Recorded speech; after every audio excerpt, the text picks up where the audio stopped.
चलो बच्चों, तो आज हम लोग इकोनॉमिक्स का पहला चैप्टर कंटिन्यू करें, जो चैप्टर का नाम था इकोनॉमिक्स इन इंट्रोडक्शन। हम लोग 11th स्टैंडर्ड का ये नया ही सब्जेक्ट देख रहे थे इकोनॉमिक्स कि जिसके इंट्रोडक्शन में हमने कल इकोनॉमिक्स की बेसिक नॉलेज ली थी। इकोनॉमिक्स का इंडियन थॉट और वेस्टर्न थॉट हमने समझा था ना, दोनों थॉट्स अलग अलग थे।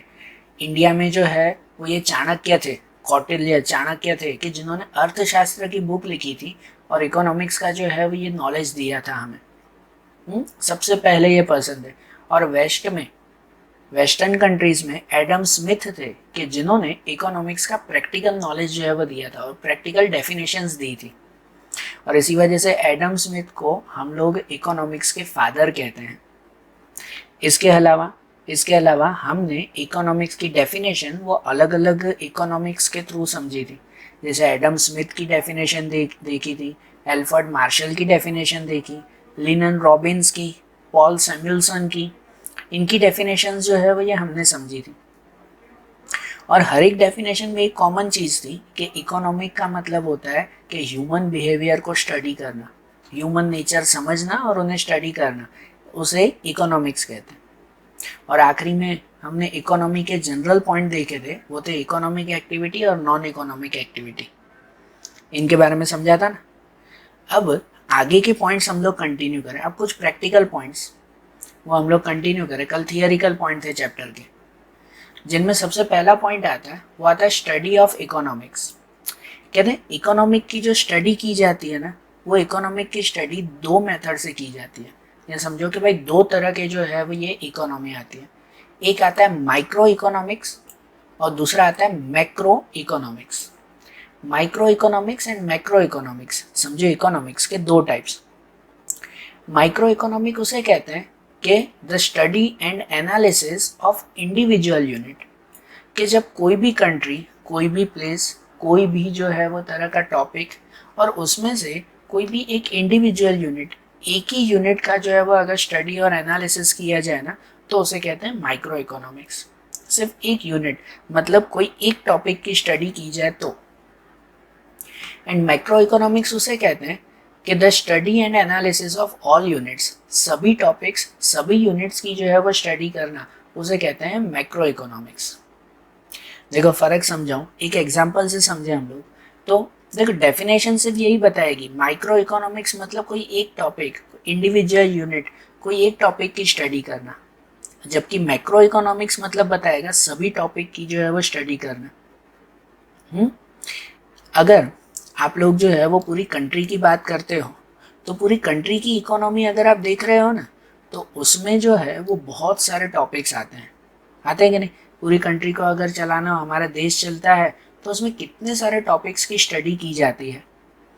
जैसे कि poverty, unemployment, national income, per capita income, India का ग्रोथ रेट, यहाँ की पॉपुलेशन, कितने सारे टॉपिक्स की जो है वो ये स्टडी की जाती है ना। अगर इन सभी टॉपिक्स की एक साथ स्टडी की जाए ना, तो उसे कहते हैं macro economics. Study of all units, सब चीज़ों की एक साथ स्टडी की जाए तो उसे कहते हैं मैक्रो इकोनॉमिक्स। लेकिन अगर इन सब टॉपिक्स में से कोई एक ही टॉपिक की सिर्फ स्टडी की जाए, उसके बारे में ही एनालिसिस किया जाए, तो उसे कहते हैं माइक्रो इकोनॉमिक्स। जैसे इंडिया में सभी टॉपिक्स नहीं, लेकिन उनमें से सिर्फ पॉवर्टी के बारे में स्टडी करें, इंडिविजुअल यूनिट, सिर्फ पॉवर्टी के बारे में अगर स्टडी की जाए, सिर्फ अनएम्प्लॉयमेंट के बारे में स्टडी करें, बाकी सब टॉपिक्स के ऊपर ध्यान न दें, तो उसे कहते हैं माइक्रो इकोनॉमिक्स। इकोनॉमिक्स के दो टाइप आते हैं ना, समझ आ रहा है ना। कोई भी प्लेस, पूरी कंट्री नहीं, लेकिन कोई भी बिजनेस में भी बहुत सारे टॉपिक्स आते हैं, उनमें से सभी टॉपिक्स की एक साथ स्टडी करो, पूरे बिजनेस की एक साथ स्टडी की जाए, तो उसे कहते हैं मैक्रो इकोनॉमिक्स। लेकिन उन बिजनेस में से कोई एक ही टॉपिक की अगर पर्टिकुलर स्टडी की जाए, कोई एक टॉपिक के बारे में सिर्फ स्टडी करें, तो उसे कहते हैं माइक्रो इकोनॉमिक्स। समझ रहे हो? कहते हैं माइक्रो इकोनॉमिक्स भले एक यूनिट होता है ना, लेकिन माइक्रो इकोनॉमिक का मैक्रो इकोनॉमिक्स के ऊपर बहुत इफेक्ट होता है। ध्यान से सुनना, माइक्रो इकोनॉमिक्स का मैक्रो इकोनॉमिक्स के ऊपर बहुत इफेक्ट होता है। माइक्रो इकोनॉमिक्स में भले एक ही टॉपिक होता है, लेकिन उसका पूरे जो है वो टॉपिक्स के ऊपर, सभी टॉपिक्स के ऊपर इफ़ेक्ट पड़ता ही है। जैसे पूरी कंट्री की बात कर रहे हैं, कंट्री में भले सिर्फ आप एक पॉवर्टी के बारे में स्टडी कर रहे हो, तो पॉवर्टी में ज़रा सा भी अगर चेंजेस होगा या पॉवर्टी में जो भी चेंजेस होगा तो उस चेंज का इफ़ेक्ट पूरी कंट्री पे नहीं पड़ेगा। मतलब माइक्रो इकोनॉमिक्स में जो भी चेंजेस होगा उसका इफ़ेक्ट मैक्रो इकोनॉमिक्स पे पड़ता है कि नहीं। और अगर मैक्रो इकोनॉमिक्स में चेंजेस हुआ तो उसका तो माइक्रो इकोनॉमिक्स पे हमेशा असर होता ही है। मैक्रो इकोनॉमिक्स मतलब सब यूनिट की स्टडी, सबकी पूरी कंट्री की एक साथ जैसे स्टडी की जाए, तो उसमें अगर कुछ भी तरह का चेंजेस होता है तो इंडिविजुअली पॉवर्टी, अनएम्प्लॉयमेंट या इन चीज़ों पर भी तो चेंजेस होगा ही होगा ना। इसलिए इकोनॉमिक्स में दो टाइप के ये इकोनॉमिक स्टडी आती है, micro economic and macro economics. समझ आ रहा है?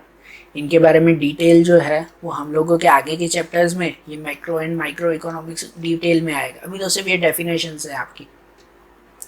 तो अब जैसे हमने ये समझा, उसके बाद हम लोग देखें चैप्टर का दूसरा टॉपिक देखें, वो आता है कि presentation of information in economics. Economics में कोई भी इंफॉर्मेशन हो ना, कोई भी तरह की इंफॉर्मेशन हो, उसको कैसे प्रेजेंट किया जाए, कैसे प्रेजेंट करते हैं। देखो आपको पता है कल हमने एक पॉइंट देखा था कि इकोनॉमिक्स को अब जो है वो एक इंडिविजुअल साइंस की तरह माना गया है। इंडिविजुअल साइंस की तरह मानते हैं, इनकी इंडिविजुअल स्टडी करते हैं। और इसी वजह से जो है वो इकोनॉमिक्स अगर साइंस है तो साइंस के पर्टिकुलर रूल्स होते हैं, होता है ना पर्टिकुलर रूल्स। उसी तरह से इकोनॉमिक्स के भी कुछ रूल्स हैं कि इकोनॉमिक्स में अगर कोई भी इंफॉर्मेशन किसी को बतानी हो ना, कोई भी इंफॉर्मेशन किसी को बतानी हो तो वो कैसे हम लोग प्रेजेंट कर सकते हैं, तो वो 3 मेथड से प्रेजेंट करते हैं। इंफॉर्मेशन अगर प्रेजेंट करनी हो कि देखो हमारी पॉवर्टी इतनी हुई, या तो फिर कोई भी चीज़ में जो है वो ये डिमांड और कोई भी चीज़ की प्राइस के ऊपर इतना इफेक्ट है, कोई भी इंफॉर्मेशन अगर जो है वो प्रेजेंट करनी है, किसी को समझानी है, तो वो 3 तरह से बता सकते हैं। या तो डिस्क्रिप्टिव मैनर से, डिस्क्रिप्टिव मैनर मतलब डिस्क्राइब करके, लिख कर, सेंटेंस लिख कर, या तो by the way of data tables, या तो डेटा टेबल्स से मतलब के टेबल बनाकर, या तो फिर by the way of graph, या तो ग्राफ, डायग्राम, पिक्चर्स, ड्राइंग्स बनाकर। इकोनॉमिक्स में कोई भी इंफॉर्मेशन बतानी हो ना तो वो जनरली इन 3 मेथड से जो है वो हम लोग बता सकते हैं। देखो एक एग्जांपल से समझें कि जैसे यहाँ पर ये तीनों मेथड्स हैं कि जैसे अगर कोई जो है वो इंफॉर्मेशन है कि ऐसे लिखा हुआ कि when price of a commodity fall its demand expands and vice versa, कि when price of commodity fall, कोई भी कमोडिटी मतलब कोई भी तरह का ऑब्जेक्ट, कोई भी तरह का गुड्स, कोई भी सामान, कोई भी चीज़ की अगर प्राइस फॉल होती है, मतलब अगर प्राइस डाउन हो जाती है तो उस चीज़ की डिमांड एक्सपांड होती है, मतलब डिमांड बढ़ती है। ये प्राइस और डिमांड के बीच, प्राइस और डिमांड के लिए ये रिलेशन है ना, ये एक इन्फॉर्मेशन है कि देखो प्राइस और डिमांड में ये रिलेशन है, कोई भी चीज़ की प्राइस कम होगी तो उसकी डिमांड बढ़ेगी। पता है ना प्राइस और डिमांड किसे कहते हैं, तो ध्यान है ना। और ये भी हमें पता ही है, कोई भी चीज़ की प्राइस अगर कम हो जाती है ना, कोई 10 रुपए की चीज़ है तो पहले कोई नहीं खरीदेगा शायद, लेकिन अगर उसकी प्राइस कम हो गया, वो 10 की चीज़ 6 रुपए में मिल रही है, तो उसकी डिमांड बढ़ जाएगी कि नहीं, ज़्यादा से ज़्यादा लोग खरीदने जाएंगे कि नहीं। तो ये सीधा इकोनॉमी का रूल है कि when price of commodity falls it demand expand, कि अगर कोई चीज़ की प्राइस कम हो जाती है तो उसकी डिमांड बढ़ जाती है, and vice versa. Vice versa मतलब ऐसे ही उल्टा भी होता है, वाइस वर्सा शॉर्ट फॉर्म में लिखा जाता है। इसका मतलब ऐसे ही उल्टा भी, मतलब कि अगर कोई चीज़ की प्राइस फॉल नहीं लेकिन अगर एक्सपांड होती हो, राइज होती हो, अगर प्राइस बढ़ती हो तो डिमांड कम हो जाएगी। सही बात ना। पहले 10 रुपए की अगर चीज़ और सब खरीदते हो, लेकिन अगर उसकी प्राइस बढ़ जाए, 10 रुपए की चीज़ अब 15 रुपए में मिल रही है तो डिमांड कम हो जाएगी, अब लोग ज़्यादा खरीदेंगे नहीं। तो ये रूल है, ये रूल हमने सेंटेंस में लिख कर बताया, सेंटेंस में लिख के बताया ना, when price of commodity fall its demand expand, अगर प्राइस कम हो जाती है तो डिमांड बढ़ती है, ये सेंटेंस में लिख के बताया। इस इंफॉर्मेशन को कहते हैं हम लोग डिस्क्रिप्टिव मैनर में लिखा हुआ, ये डिस्क्रिप्टिव मैनर मतलब डिस्क्राइब किया हुआ है ना, सेंटेंस में लिखा हुआ, ऐसे भी समझा सकते हैं, ठीक है ना। सेंटेंस में लिखकर भी कोई भी इंफॉर्मेशन बता सकते हैं, या तो फिर बता सकते हैं टेबुलर फॉर्म में, मतलब कि डेटा टेबल्स में, टेबल बनाकर, एक टेबल बनाकर नंबर के साथ बताना कि जैसे यहाँ टेबल में है प्राइस ऑफ कमोडिटी, कोई भी चीज़ की प्राइस कितनी है और उसकी डिमांड कितनी है, demand for the commodity by individual in units. इसका मतलब कि पहले अगर कोई चीज़ की प्राइस 20 रुपये थी, कोई 20 रुपये चीज़ मिलती थी तो उसे 20 लोग खरीदते थे। अब वो चीज़ 15 रुपये की हो गई तो अब 40 लोग खरीदेंगे। प्राइस अगर कम हो गई तो लोग ज़्यादा खरीदेंगे ना, 15 रुपये हो गई तो अब 40 लोग खरीदेंगे। अगर अब उसकी प्राइस कम हो के 10 रुपये हो गई तो अब 60 लोग खरीद रहे हैं। और अगर वही चीज़ अब 5 रुपये में मिल रही है तो 80 पीपल्स उसे खरीद रहे हैं, 80 लोग खरीद रहे हैं। तो देखो ये टेबल से भी वही बात पता चलती है कि अगर जो है वो ये प्राइस कम होती जाएगी तो डिमांड बढ़ती जाएगी। तो टेबल से भी तो यही इन्फॉर्मेशन मिली ना, इसे सेंटेंस में अब लिखने की जरूरत नहीं है, टेबल समझ के भी वही बात हम लोग पता कर सकते हैं। समझ रहे हो, इकोनॉमी में कोई भी बात बतानी हो ना तो या तो ऐसे सेंटेंस में लिखकर डिस्क्रिप्टिव मैनर में बता सकते हो, या तो बाय डेटा टेबल, टेबल के थ्रू बता सकते हो, या तो तीसरा आता है वो आता है बाय ग्राफ, ग्राफ के थ्रू भी बता सकते हो कि जैसे यहाँ ग्राफ में इस तरफ लिखा हुआ है प्राइस, इस तरफ लिखा हुआ है डिमांड। मतलब अगर प्राइस बढ़ रही है 5, 10, 15, 20, प्राइस अगर जो है वो बढ़ेगी तो उसकी डिमांड जो है वो ये कम होती जाएगी, डिमांड नीचे होता जाएगा ग्राफ। प्राइस बढ़ेगी तो डिमांड कम होती जाएगी, प्राइस कम होगी तो डिमांड बढ़ेगी। जैसे देखो अगर 5 रुपए की प्राइस है, यहाँ ग्राफ में दिखाई दे रहा है ना, 5 रुपए की प्राइस है तो उस वक्त उसके सामने उसकी डिमांड कितनी है, 80 रुपीज़। 5 रुपए की प्राइस है तो डिमांड 80 रुपीज़। अगर वो प्राइस 10 रुपए की हो गई, प्राइस बढ़ गई तो डिमांड कम होगी ना, लोग कम खरीदेंगे ना। 10 रुपए की प्राइस हो गई तो अब उसकी डिमांड हो गई 60, यहाँ 60 आ रही है ना। अगर 15 रुपए की वो चीज़ हो गई तो अब उसकी डिमांड हो गई 40, कम हो गई ना। अगर 20 रुपए की वो चीज़ हो जाए तो अब उसकी डिमांड रहेगी 20, मतलब अब 20 लोग ही खरीदेंगे। यही टेबल को ग्राफ में बताया हुआ है ना, मतलब अगर ग्राफ में भी बताओ तो भी इंफॉर्मेशन वही मिलेगी।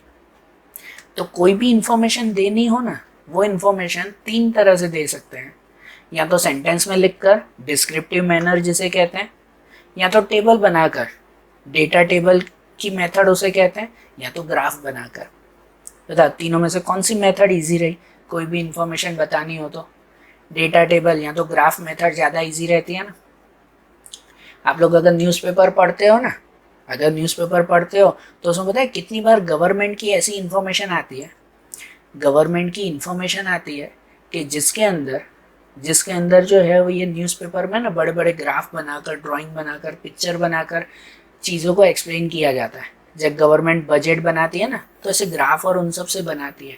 क्यों पता है? क्योंकि वो चीज़ें जल्दी समझ में आती हैं। सही बात ना। तो इकोनॉमिक्स की इंफॉर्मेशन देनी हो तो ऐसे 3 तरह से हम लोग इंफॉर्मेशन दे सकते हैं। लेकिन अब अगर आप एक पॉइंट समझो ना तो ऐसा ही एक पॉइंट मिलता है कि इकोनॉमिक्स जैसे सब्जेक्ट में भी इंफॉर्मेशन देने के लिए नंबर्स की ज़रूरत पड़ती है ना। खाली सिर्फ सेंटेंस देकर आप नहीं समझा सकते या उसे समझना मुश्किल होता है। डेटा टेबल के थ्रू या तो ग्राफ के थ्रू उसको ईजी समझ सकते हैं ना। इसका मतलब इकोनॉमिक्स जैसे सब्जेक्ट में भी नंबर्स की ज़रूरत पड़ती है।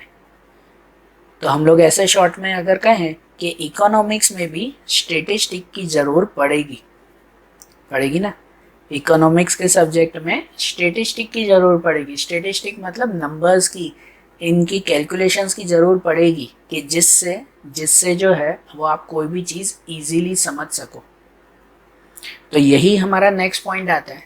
नेक्स्ट पॉइंट यही आता है कि importance of statistical information in economics. Economics में भी स्टैटिस्टिकल इंफॉर्मेशन, यहाँ समझो स्टैटिस्टिकल इंफॉर्मेशन मतलब नंबर की इंफॉर्मेशन ज़रूरी है। इकोनॉमी में भी हर चीज़ आप खाली डिस्क्रिप्टिव मैनर मतलब सेंटेंस लिखकर नहीं समझा सकते, नंबर के थ्रू समझाना ज़रूरी पड़ता ही है। और क्यों समझाना ज़रूरी पड़ता है? स्टैटिस्टिकल इंफॉर्मेशन क्यों ज़रूरी है, उसकी क्या इम्पोर्टेंस है? सबसे पहले स्टेटिस्टिकल इंफॉर्मेशन सपोर्ट और कंफर्म अ प्रिंसिपल। स्टेटिस्टिकल इंफॉर्मेशन से ही आप कोई भी प्रिंसिपल को सपोर्ट कर सकते हो, कंफर्म कर सकते हो। कोई भी प्रिंसिपल मतलब रूल। जैसे इससे पहले वाले एग्जाम्पल में हमने रूल देखा प्राइस और डिमांड के बारे में। ये रूल है, इकोनॉमी का सिंपल सा रूल है ये, प्राइस और डिमांड में, कि अगर प्राइस कम होगी तो डिमांड बढ़ेगी। ये रूल है ना। इस रूल को मैं खाली सेंटेंस में लिख के बताऊँ ना तो उसकी कंफर्मेशन नहीं मिलती, मतलब क्या कह सकते हैं कि उसको इजीली नहीं समझा जा सकता। लेकिन अगर यही रूल मैं स्टेटिस्टिकल इंफॉर्मेशन मतलब नंबर दे के समझाऊँ तो उसे एक सपोर्ट मिलेगा, एक कंफर्म जो है वो ये उसको क्या कह सकते हैं, कंफर्मिटी मिलेगी ना। नंबर दे के बताऊँ ना, एग्जाम्पल दे के बताऊँ तो जल्दी समझ पड़ेगी, हाँ सही बात है, प्राइस अगर बढ़ रही है ना तो डिमांड कम होगी, या प्राइस कम होगी ना तो डिमांड बढ़ेगी। मतलब कोई भी प्रिंसिपल, कोई भी रूल हो तो नंबर के साथ समझाना उसे इजी रहता है। इसके अलावा given an idea about the changing trend of economic parameters. Economic parameters मतलब इकोनॉमी के जो अलग अलग जो है वो ये टॉपिक्स का हो, अलग अलग तरह के टॉपिक्स का हो पैरामीटर्स, जैसे कि हमारे इंडिया में पॉवर्टी, अनएम्प्लॉयमेंट, या फिर जो है वो पॉपुलेशन ग्रोथ, ये सब इकोनॉमिक पैरामीटर की तरह समझो आप लोग। तो इसका चेंजिंग ट्रेंड मतलब इनमें जो जो चेंजेस आते हैं ना उसे एक आइडिया, उसे जो है वो ये इजी आइडिया वो हमें स्टेटिस्टिकल इंफॉर्मेशन से ही मिलती है। मतलब ये भी एग्जाम्पल के थ्रू समझो कि देखो कि अगर आपको ऐसे कहा जाए कि पिछले 50 सालों में हमारी इंडिया की पॉपुलेशन कितनी बढ़ी है, पिछले 50 सालों में इंडिया की पॉपुलेशन कितनी बढ़ी है, भाई 1970 में जितनी पॉपुलेशन थी उसके कंपैरिजन में 2020 में कितनी पॉपुलेशन है। तो इसको अगर मैं सिर्फ सेंटेंस देकर ऐसे बताऊं, सिर्फ सेंटेंस में लिखूं, कोई नंबर में नहीं, सिर्फ सेंटेंस में लिखूं कि भाई 1970 में जो है वो पॉपुलेशन थोड़ी थी, 2020 में पॉपुलेशन बहुत ज़्यादा हो गई, तो बहुत ज़्यादा हो गई मतलब ये कोई इन्फॉर्मेशन मिलेगी, ये कोई क्लियर हुआ माइंड में नहीं। लेकिन अगर स्टेटिस्टिकल इन्फॉर्मेशन नंबर के थ्रू समझाऊं तो इजी रहेगा ना, कि 1970 में जो है वो ये 100 करोड़ थी, अब 2020 में जो है वो 130 करोड़ जितनी हो रही है। तो बताओ नंबर के थ्रू उसका क्लियर आइडिया मिला के नहीं, इजीली मिला ना, कि हाँ भाई इतने 50 सालों में तो इतने करोड़ जो है वो पॉपुलेशन बढ़ गई।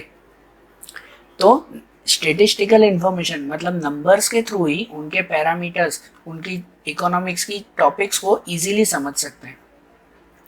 या तो to make comparative study easy, कोई भी दो चीज़ों का कंपेयर करना हो ना, दो चीज़ों का कंपेयर, जैसे अभी मैं बता रहा था, या ऐसे बताओ कि जब जब जो है वो हमें आज़ादी मिली 1947 या 1950, तब से लेकर अभी तक इंडिया में पॉवर्टी में क्या चेंजेस आए हैं, उसको कंपैरिजन करना हो कि उस वक्त पॉवर्टी कितनी थी, गरीबी कितनी थी, और अब पॉवर्टी कितनी है। तो ये भी अगर कंपैरिजन करना हो तो किससे कंपैरिजन इजी होता है, नंबर्स के थ्रू ही कंपैरिजन इजी होगा ना, खाली सेंटेंस लिखकर तो नहीं बता सकते ना। या कोई दो देशों में अगर कंपेयर करना हो कि इंडिया के कंपेयर में इंडिया की इनकम कितनी है और यूएसए की इनकम कितनी है, वो कंपेयर अगर करना हो तो नंबर्स के थ्रू ही तो इजी कंपैरिजन होती है ना। या तो to make precise presentation of fact, economy के कोई भी फैक्ट हो ना, कोई भी सच्चाई हो ना, उसे एकदम प्रिसाइज, एकदम परफेक्ट अगर प्रेजेंट करना हो ना तो नंबर्स के थ्रू ही कर सकते हैं। कोई भी आप जो है वो कब कितनी बार न्यूज़ भी देखते हो तो न्यूज़ में गवर्नमेंट कुछ भी बताती है ना, कोई भी तरह की इंफॉर्मेशन आपको जो देते हैं ना वो परफेक्ट नंबर्स के साथ देते हैं, क्योंकि नंबर्स ही उस इंफॉर्मेशन को और इजी बनाते हैं। आप नंबर्स के थ्रू कोई भी इंफॉर्मेशन देखो ना तो आपके माइंड में एकदम इजीली वो फैक्ट, वो सच्चाई बैठ जाती है, नहीं ये बात बिल्कुल सही है। ठीक है, इसीलिए इकोनॉमी में, इकोनॉमिक्स जैसे सब्जेक्ट में भी स्टेटिस्टिकल इंफॉर्मेशन बहुत ज़रूरी है। सही बात है ना। अब दूसरा जो है वो ये एक पॉइंट आता है, एक जनरल पॉइंट आता है कि देखो इकोनॉमिक्स में कोई भी इंफॉर्मेशन वो टेबल के थ्रू या तो डायग्राम के थ्रू बताओ तो इजी रहता है ना। हमने आगे देखा ना, डिस्क्रिप्टिव मैनर लिख के बताओ तो शायद मुश्किल होगी, लेकिन टेबल के थ्रू या डायग्राम के थ्रू बताना वो इन्फॉर्मेशन ईजी रहती है।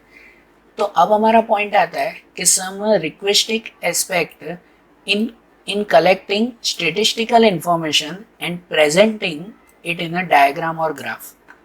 कि जब आप कोई भी स्टेटिस्टिकल इंफॉर्मेशन, नंबर की इंफॉर्मेशन कलेक्ट करते हो और उसे डायग्राम में जब लिखते हो ना, तो उसके लिए कौन कौन से एस्पेक्ट, कौन कौन सी बातें ध्यान रखनी चाहिए। मतलब आप कोई भी ग्राफ बना रहे हो, कोई भी जो है वो डायग्राम बना रहे हो, तो उसके लिए कौन सी चीज़ें ध्यान रखनी चाहिए। तो ये 3 चीज़ें ध्यान रखनी चाहिए डायग्राम या ग्राफ बनाते वक्त। सबसे पहली चीज़ ध्यान रखनी चाहिए वो आता है सोर्स ऑफ इंफॉर्मेशन और डेटा। सबसे पहले source of information and data, कि आप जो भी इंफॉर्मेशन अगर ले रहे हो वो इंफॉर्मेशन कहाँ से मिल रही है, आपकी इंफॉर्मेशन कहीं गलत तो नहीं है। कहते हैं डेटा के 2 टाइप आते हैं ना, प्राइमरी डेटा और सेकेंडरी डेटा। ध्यान होंगे ना आपको, 2 टाइप आते हैं, primary and secondary data. Primary data वो ज़्यादा रिलायबल, ज़्यादा ट्रस्टेड कहलाता है, विश्वास उस पर ज़्यादा कर सकते हैं। और सेकेंडरी डेटा ज़्यादा ट्रस्टेड नहीं होता, उस पर विश्वास नहीं कर सकते। इसी वजह से जब भी ग्राफ बनाओ ना, तो सबसे पहले ये देखो कि आपकी इन्फॉर्मेशन कहाँ से मिली है, प्राइमरी डेटा है क्या सेकेंडरी डेटा है, कि जिससे उसे समझना ईजी रहता है। हाँ? दूसरी चीज़ ध्यान में रखा करो कि clarity regarding dependent and independent variable, कि आप डिपेंडेंट और इंडिपेंडेंट वेरिएबल कौन से लिखते हो। जैसे आप कोई भी ग्राफ बनाते हो ना, तो उस ग्राफ में आपको ध्यान होगा ये कहते हैं एक्स एक्सिस और इसे कहते हैं वाई एक्सिस। एक्स एक्सिस पे हमेशा इंडिपेंडेंट वेरिएबल आता है, एक्स एक्सिस पे कौन सा आता है, इंडिपेंडेंट वेरिएबल। और वाई एक्सिस पे हमेशा डिपेंडेंट वेरिएबल आता है, डिपेंडेंट। इसीलिए इसीलिए जो है वो ये ध्यान देना होता है कि आप लोगों जो है वो एक्स एक्सिस और वाई एक्सिस पे कौन कौन सी चीज़ें ले रहे हो। कि अगर आप वाई एक्सिस पे आता है डिपेंडेंट और आप वाई एक्सिस पे इंडिपेंडेंट लिख दो तो गलत होगा। जैसे कोई भी सिटी में अलग अलग 5 सिटी है, अलग अलग 5 सिटी है, सूरत, वडोदरा, अहमदाबाद, मुंबई, राजकोट, 5 सिटी हैं कोई भी। ये 5 सिटी में एग्रीकल्चर कितना कितना हो रहा है उसे नंबर में बताना हो, तो बताओ इसमें इंडिपेंडेंट वेरिएबल कौन सा हुआ, इंडिपेंडेंट वेरिएबल कौन सा हुआ, 5 सिटीज़ हुई ना। तो सूरत, वडोदरा, मुंबई, अहमदाबाद, राजकोट, ये 5 सिटी वो आप एक्स एक्सिस पे लिखोगे ना, और उसमें कितना कितना एग्रीकल्चर हुआ उसे वाई एक्सिस में बताओगे ग्राफ के थ्रू। सही बात ना। तो अगर आप यहाँ वाई एक्सिस पे सिटी लिखो और यहाँ पर एग्रीकल्चर प्रोडक्शन, यहाँ पे नंबर लिखो तो चलेगा, नहीं चलेगा। इसलिए डायग्राम बनाते वक्त तो ये ध्यान देते हैं कि कौन सी चीज़ इंडिपेंडेंट है और कौन सी डिपेंडेंट, तो जिससे कौन सा एक्स एक्सिस पे और कौन सा वाई एक्सिस पे लिखा जाए। ओके। और डायग्राम बनाते वक्त तो दूसरी चीज़ ध्यान देते हैं कि selecting appropriate scale, particular scale देते हैं। आप लोगों को ध्यान होगा कि जब हम वाई एक्सिस पे नंबर लिखते हैं ना, तो एक पर्टिकुलर गैप में लिखते हैं। जैसे अगर 5 का गैप लिया, 10 का, या 50 100 5 का गैप, पर्टिकुलर गैप लेते हैं ना, उसे स्केल कहते हैं ना। वो गैप ऐसा होना चाहिए कि जिससे डायग्राम एकदम बड़ा भी ना हो जाए और डायग्राम एकदम छोटा भी ना हो जाए, एक क्लियर डायग्राम जो है वो ये बन सके। इसीलिए हम लोग ग्राफ बनाते वक्त वाई एक्सिस पे स्केल कितना लेना है वो लिखते हैं, 1 centimetre equal to 10 unit, 1 centimetre equal to 50 units. जो भी हम लोग स्केल लिखते हैं वो स्केल भी परफेक्ट होनी चाहिए कि जिससे वो डायग्राम इजीली समझ पड़े। सही बात है। तो इस तरह से डायग्राम बनाते वक्त ये 3 चीज़ें जो है वो ये माइंड में रखते हैं ना, 3 चीज़ें ध्यान रखते हैं ना हम लोग। और जो ये डायग्राम बनते हैं ना, वो डायग्राम कितने टाइप में बनते हैं। जो हमारा नेक्स्ट पॉइंट आता है कि प्रेजेंटिंग क्वांटिटेटिव मतलब न्यूमेरिकल इंफॉर्मेशन, क्वांटिटेटिव मतलब न्यूमेरिकल नंबर की इंफॉर्मेशन इन डायग्राम और ग्राफ। डायग्राम या ग्राफ में जब नंबर की इंफॉर्मेशन लिखते हो तो कितने टाइप के ग्राफ बनते हैं, तो कहते हैं 3 टाइप के ग्राफ होते हैं, बार डायग्राम, ग्रुप या तो क्लस्टर बार डायग्राम, और पाई डायग्राम। बार डायग्राम वो आपको पता है ना कि जब जो है वो ग्राफ में अलग अलग तरह के बार्स बनाए जाते हैं कोई भी इंफॉर्मेशन के लिए, तो उस डायग्राम को हम लोग कहते हैं बार डायग्राम। आता है ना हमेशा, सिर्फ नाम है ये को बता रहा हूँ कि इस तरह से बार डायग्राम बनाते हैं। दूसरा था क्लस्टर बार डायग्राम या तो ग्रुप बार डायग्राम। जब कोई दो इन्फॉर्मेशन साथ में दी गई हो ना, तो कितनी बार बार डायग्राम के साथ दो बार्स साथ में बनाए जाते हैं, दो दो बार्स साथ में बनाए जाते हैं, तो उसे कहते हैं ग्रुप बार डायग्राम या तो क्लस्टर बार डायग्राम, जिसके अंदर दो दो ग्रुप्स जो है वो ये साथ में बनाए जाते हैं, बराबर। और इसके अलावा जो है वो दूसरा आता है पाई डायग्राम। पाई डायग्राम के जिसमें एक सर्कल के थ्रू जो भी इंफॉर्मेशन हो ना उसे डिग्रीज में कन्वर्ट करके जो है वो इंफॉर्मेशन को डिवाइड कर दिया जाता है, जिसे कहते हैं पाई डायग्राम। तो कोई भी ग्राफ के थ्रू अगर इंफॉर्मेशन बतानी हो ना तो ये 3 तरह के ग्राफ बहुत इजी और बहुत ही यूजफुल रहते हैं। तो डायग्राम में कैसे लिखते हैं, कौन सी चीज़ें ध्यान रखते हैं, ये भी हमने समझा ना। और अब चैप्टर का आखिरी पॉइंट समझे, वो आता है इम्पोर्टेंस ऑफ इकोनॉमिक्स। हमने इकोनॉमिक्स के बारे में पूरी बेसिक नॉलेज हमने ले ली, इंट्रोडक्शन हमने समझ लिया। अब आखिरी पॉइंट उसमें आता है, वो आता है इम्पोर्टेंस ऑफ इकोनॉमिक्स। इकोनॉमिक्स के क्या फ़ायदे हैं? सबसे पहले अंडरस्टैंडिंग एवरीडे बिहेवियर। हमने इकोनॉमिक्स की चारों डेफिनेशन में यही समझा था कि इकोनॉमिक्स का मतलब ही होता है एवरीडे बिहेवियर समझना, है ना, लोगों का बिहेवियर समझना, उसे ही तो इकोनॉमिक्स कहते हैं।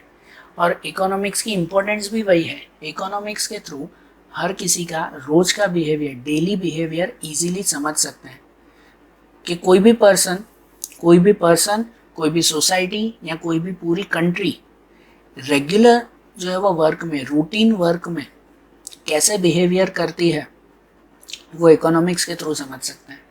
और वो भी कैसे बिहेवियर समझा जाता है, तो या तो इंटरनेशनल इवेंट्स के थ्रू या तो हिस्टोरिकल इवेंट्स के थ्रू। ये इसके अंदर ही आता है कि अंडरस्टैंडिंग एवरीडे बिहेवियर जो 2 तरह से समझा जाता है, इंटरनेशनल इवेंट्स के थ्रू या तो फिर हिस्टोरिकल इवेंट्स के थ्रू। कि इकोनॉमिक्स में अगर हमें कोई भी पॉइंट समझना है ना, ह्यूमन बिहेवियर या पूरी कंट्री का बिहेवियर चेक करना है, तो या तो इंटरनेशनल इवेंट्स के थ्रू समझ सकते हैं। पता है इकोनॉमी ऐसे जो है वो ये हेल्प करती है कि जिसमें पूरे इंटरनेशनल इवेंट, पूरे वर्ल्ड में जो जो इवेंट्स हो रहे हैं ना उसकी स्टडी की जाती है, कि जिससे कभी भी कोई भी कंट्री पे जो है वो प्रॉब्लम आए ना तो उसमें वो इंटरनेशनल इवेंट्स की हेल्प ले सके। जैसे सपोज कि हमारी कंट्री में कोई प्रॉब्लम आ गई तो हम लोग दूसरे देशों से एक बार वो इवेंट चेक करेंगे, क्या दूसरे देशों में भी यही प्रॉब्लम आई थी, उसने इनका सॉल्यूशन कैसे किया, वो देशों ने क्या किया इसका सॉल्यूशन के लिए, तो हम भी वैसा जो है वो सॉल्यूशन करें। तो इस तरह से बिहेवियर वो इकोनॉमिक्स में कितना काम आता है कि चलो इंडिया में जो है वो ये कभी अगर बहुत बड़ी बाढ़ आ गई या अभी जैसे जो है वो जैसे कोरोना जैसी बीमारी आ गई, तो पूरे वर्ल्ड के जो है वो इवेंट्स उसमें चेक करते हैं कि जैसे दूसरे देशों ने इस बीमारी में कैसे जो है वो खुद अपने देश को संभाला, तो हम भी उसकी तरह जो है वो ये काम कर सकते हैं। या क्या पता इंडिया से देखकर जो वो दूसरे देश से सीखें, होता है कि नहीं।